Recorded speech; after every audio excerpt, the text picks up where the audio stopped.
First tonight, Michigan may not reach its next vaccination goal until August. That's according to an analysis project from researchers at the University of Michigan. Fox 17's Marisa Oberle going in depth with this story tonight, live from the newsroom after speaking to that team, and more on how the state's newest eligible group could impact it all. Marisa?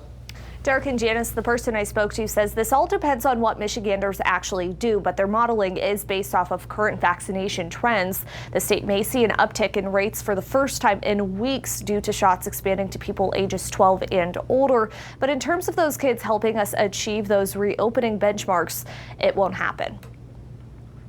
Just over a week after Michigan hit its first goal in the Vacc to Normal plan, people want to know, when will we reach the rest? Those benchmarks correlating to the state's return to normal. It's going to be tricky. Marissa Eisenberg with the University of Michigan is trying to answer that question. Her team analyzes state vaccination data and says if last week's rates kept on pace, 65% of the population would receive at least one dose by early August, but cautions it's unlikely. We were in this early phase at first where we were supply limited and everyone really wanted the vaccine. And now we're in this phase where we're demand limited. It's instead estimated Michigan would reach 60% then. Eisenberg says it's not uncommon for it to take time to vaccinate the last group of people, noting the 4 years it took the state to reach herd immunity for polio. My Vacc to Normal kind of came out. We were all sort of like raring to go and expecting to get there soon. And so this could mean some slowing in terms of how long it takes for us to get there. The other thing that it probably will mean is that,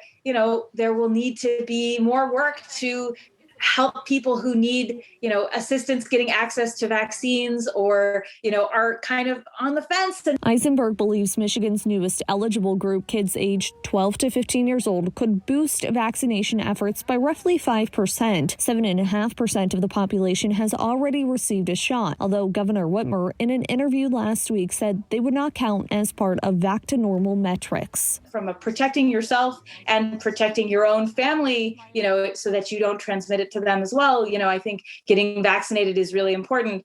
The other piece, of course, is to protect your community. Now that analysis is interactive, meaning you can adjust the rates and see when we can hit each of those vaccination goals. To visit it, just visit Vacc17online.com. And more than 7.8 million doses have been administered in Michigan. In the newsroom, Marisa Oberle, Fox 17 News.